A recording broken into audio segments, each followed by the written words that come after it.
Hi guys! Welcome to my channel. After 5 days na wala tayong upload, sorry guys, hindi ko na-promise. Hindi mo na ako nag-promise para sa inyo. Hindi tayo nakapag-upload lately. Kwento ko naman sa live ko yung pinaka-reason talaga kung bakit hindi talaga din ako nakapag-upload. But anyway, for today's video, nabasa nyo naman sa ating title na pupunta tayo ng ospital ngayon dahil ipapa-ER natin si William. Kanina lang to, sobrang biglaan lang din talaga. Kaninang 6 p.m, tulog kasi yan kaninang hapon. And then nung nagising siya, tinawag ako. Biglang sabi niya sa akin, daw siya okay. So hinawakan ko siya, medyo mainit naman siya. Then ang sabi niya sa akin, no Friday pa daw yung poop niya is may bleeding daw talaga. So, nung nalaman ko yon, nakala ko nung una is almoranas lang. Pero nung pinakita niya sa akin yung picture, is napansin ko na medyo hindi nga normal yung kulay nung poop and medyo madami nga yung bleeding. Kaya, minessage ko agad si Papshi na si Doc Van. So, thank you so much kay Doc Van kasi sa kanya ako nagpa-consult talaga agad kasi malaking help din talaga kasi sa kanya muna ako nag-ask ng mga dapat kong gawin and sa din nagbigay sa akin ng mga idea na dapat kong gawin. And sinuggest niya din talaga sa akin nung una na ipa-ER ko na si William kasi ang hirap, ang doktor lang daw talaga makakapag-assess if anong case ni William. And it's already 8:45 p.m. na ng gabi and wala si Mama today. And actually, hindi niya din alam na magpapa-ER kami today kasi siya ngayon is nasa outing din. So, bukas pa siya uuwi. And ayoko naman na, ay si Mama kasi kilala ko na yun. May stress yun kapag sinabi ko or chinat ko yun na magpapa-ER kami. Siyempre, as madaming beses na kaming namatayan, may trauma na si Mama sa mga ganyan. Naman feeling niya hindi naman daw mako-confine dahil hindi naman daw active yung bleeding. Yun lang kasi sabi niya sa akin ang tabayanan ko if may bleeding, active bleeding ba daw siya kahit hindi natay kasi medyo ayun nga. Pero wala naman and chinek ko din kasi yung puwet ni William and may para siyang something pang almoranas kasi ni-research ko din siya. Kaya naman ngayon, pupunta tayo ngayon ng GentryMed then magpapa-ER tayo para matest si William if ano ba talagang problem sa kanya. And hopefully, nothing serious naman siya. And ayun. So thank you so much, Ma'am Cecil R. You know na yun, Ma'am. I love you so much. Manood kayo ng mga live ko, guys, kasi minsan nandun yung mga ano ko lang, mga information na yung mga nasa viewers lang na live yung nakakaalam. Kaya ayun, manood kayo ng live ko. Maglagi kayong manood. So we are now on the way. Dito na tayo sa Grab. Kamusta ka naman? Ito, medyo mainit pa rin ng konti. Huwag ka lang kabahan, i-check ka lang naman. Hindi, kala ko mag-i-stay tayo dun eh. Huwag mong i-wish kasi. Akala niya kasi pag magpapa-check up, i-confine siya. Pero sabi naman ni Doc Van, hopefully, nothing serious and hindi naman active yung bleeding. Pero we'll see the final result later sa GentryMed tayo. GentryMed ba? GentryDocs. Magkaiba kasi yun eh.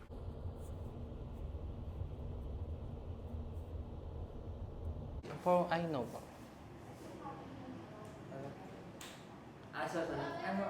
For ano po?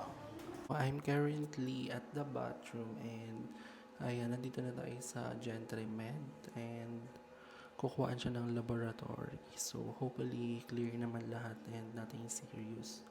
And mukhang nai-stress si William kasi ang dami niyang mga sinasabi sa akin na what ifs daw nag-overthink. So, sabi ko sa kanya is matulog muna siya para ma-relax siya. So, I think aambutin kami dito ng madaling araw. So, update ko kayo sa mga ganap natin today. Ito na kami sa ER and ayan, nakausap niya na si Doc. Sakit daw, i-reklamo siya eh.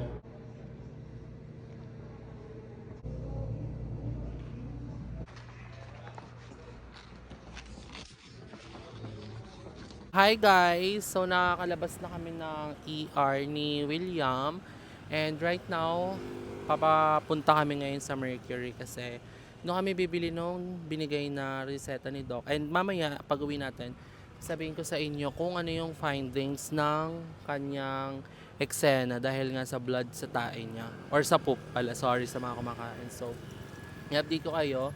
And malapit lang naman yung Mercury dito and mas mura kasi talagang bumili ng gamot kapag sa Mercury compared sa mismong pharmacy ng hospital. So mamaya kikwento ko sa inyo lahat and ayan siya. How are you? Ang side to pit. Wish, mamaya. So update ko na kayo guys. It's already 11 p.m. and bibili muna kami ng gamot. So samahan nyo kami. We just got home. It's already 11:15 na ng gabi. And the result is... Dun, dun, dun, dun. Meron po siyang hemorrhoids. So, sabi kasi, there are two types of hemorrhoids. Is meron sa outer and sa labas. Outer, labas. Inner, tsaka sa inner. Inner and outer. Sorry guys, baba. Merong inner and outer. And sobrang blessed ni William kasi meron siya both. Meron siya sa inner and sa outer. Pero sabi ni Doc, ayan, maliit pa naman daw.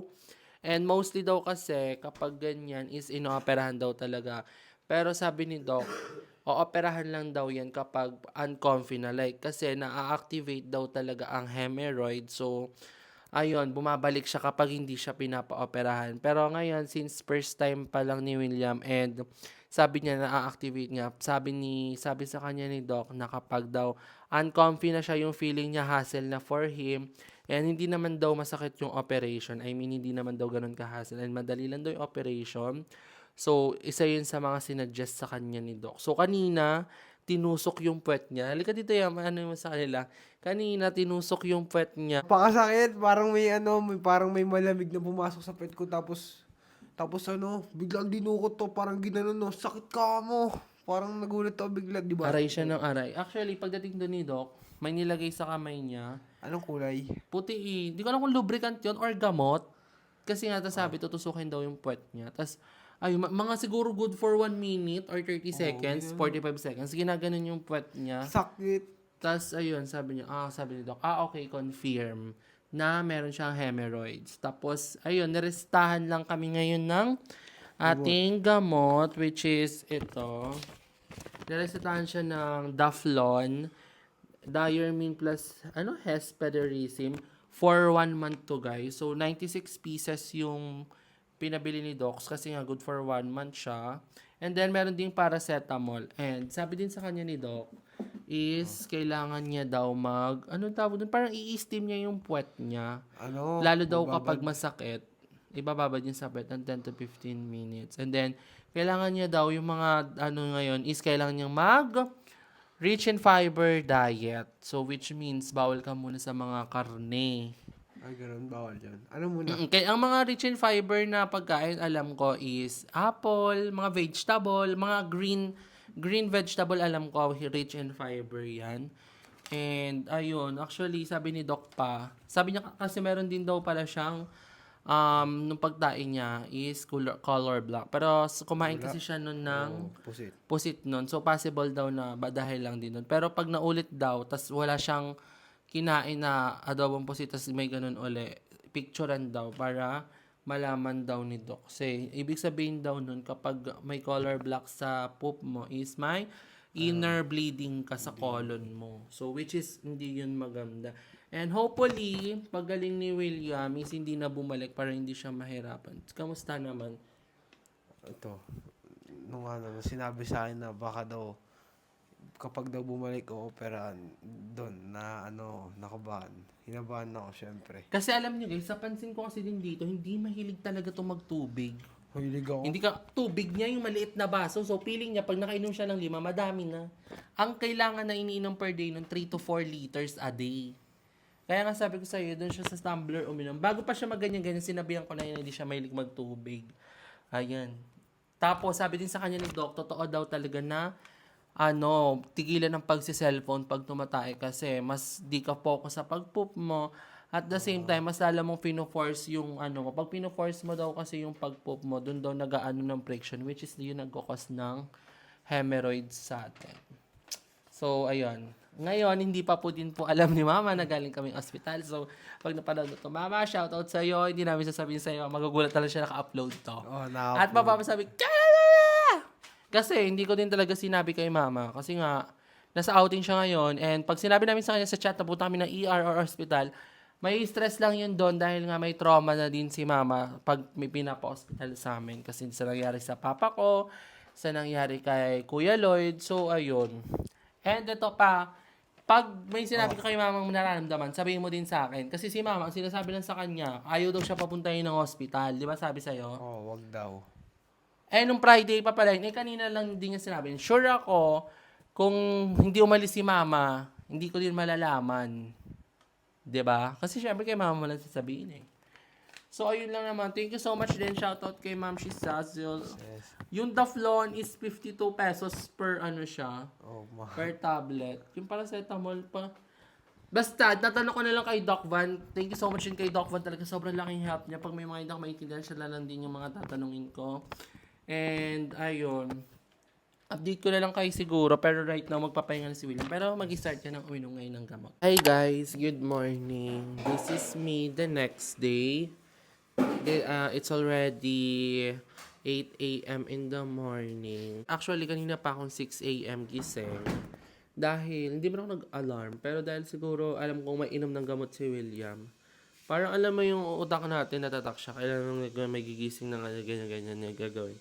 So, saktong 6 a.m. nagising ako dahil kanina may inom siya na 6 a.m. And meron siya uli ngayon inom na 8 a.m. Dahil every 8 hours and 6 hours yung paracetamol, yung pinakaano gamot niya sa hemorrhoids is 8 hours. So, for 4 days, 2 times a day, every 8 hours. So, papainumin natin siya. Hindi pa din po. Oh, dito ka na. So, ganito itsura ng gamot niya, guys. Ganito itsura ng gamot niya. Matcha flavor. Hindi man pangit yung Hindi. lasa. Lasa umamoy. Ano ko nagnaamoy sa ano? Gamot. As in, hindi ko talaga siya malasahan kapag wala akong amoy. You know. Ewan ko kung bakit. Pero ano lang, kamusta na feeling mo? Mas okay ngayon. Mas okay ngayon kumpara kagahapon. Napaka guminhawa. Tsaka hindi na siya masyado masakit. Pagising ko nga parang magaling na ako yung ganyan. Isang araw lang. So, ayun lang naman ang update natin today. Dalawa lang kami. Wala pa din po si mama. Mamaya pa siya. Thank you guys. Update ko kayo uli later. Or dito ko na-end yung vlog. Pero, let's see. Isang buong vlog mo na yan And I think may insert ako na clips na lang here.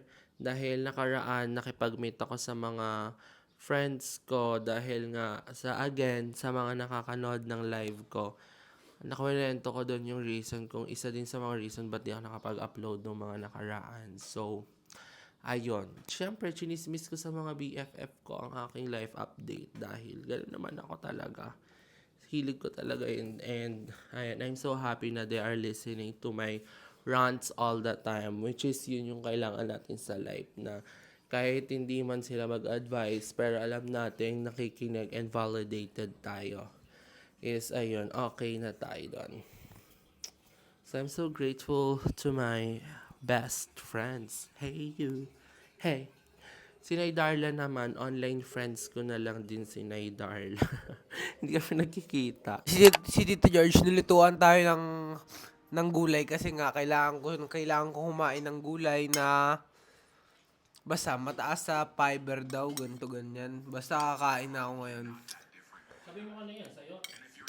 Ito, itong kinakain ko ngayon guys, sayote siya na may, ang tawag sa karne? Meat. Longganisa. O, di ba tama? Yan, let's taste. Pero sabi ko, ang damihan mo yung kain yung ano. Gulay. Ubuhin mo na sa ako. Ngayon, Ikaw. Layo naman ang ano mo.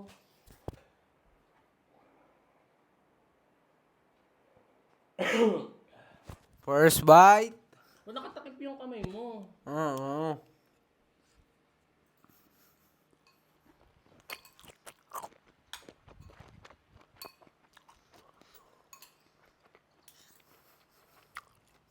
Harap. Pero sabi ko sa'yo, huwag ka kumuha ng longganisa. Sabi ko, gulay ang kainin mo. Ano yan? Hindi yung ganun ah. Kuya mo. Hindi, kumukunin gulay yung damihan mo nga ang sabi ko sa'yo.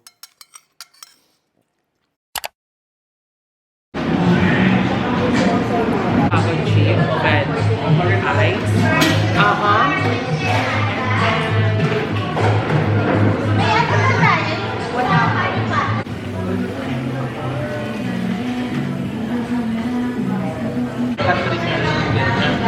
Tapos sabi niya sa akin, ang laki Fresh ng... ka naman dito eh. Sabi niya, ang laki ng mukha mo. Sabi niya sa akin. Tapos alam mo, sabi ko sa kanya, ulo mo, palaki ka ng titi mo para may silbi ka ta. Sabi niya, bakit nakita mo? Ay, hindi mo ako susubukan. Baka iset yung video dyan kayo. Nandiyan na rin, tsaka pa ako mo, pero hindi ka makataka mo. Kasi ako ba, wala akong pangkain. Malinang ka mo. Tapos iniwan din siya ng babae. Pwede sa akin babae na may sa kanya yung ginawa sa kanya. Di ba tawag niya? Relationships, maybe. Hindi na po kinikwento ba niyan sa sa Pero, iniwan siya sabi ng ulit sa kanya. Kasi di ko kaya yung mga maniniwala kung may proof daw. Tinatawag niya, inasend ako ng mga picture na kasama. Ako lang sa bahay, itlog. Sinong hindi sasama yung loob mo? yun, mag-viral na naman ako. Tumutakpan mukha mo. Mama dyan. Say hi to my vlog, my UAP friend. Pait, nakakairita para makahugot. Yung mga mama-mama niya daw po. Send FT daw po. Bye-bye, our UAP fantasy of mama-mama ng Manila. Ano guys, pag nakita niyo to sa TikTok, block. Okay, vlog ko lang ako guys. Huwag papa-FT yan. No! Guys, eto po. Send FT. Umiwas po kayo kay Emma kasi ano siya, nantitrip po siya ng mga kabataan, ng mga bata. Gago, kabataan ng puta. Alis na ako. Bye-bye. Good luck sa mga game. Yun na yung buko. Boko.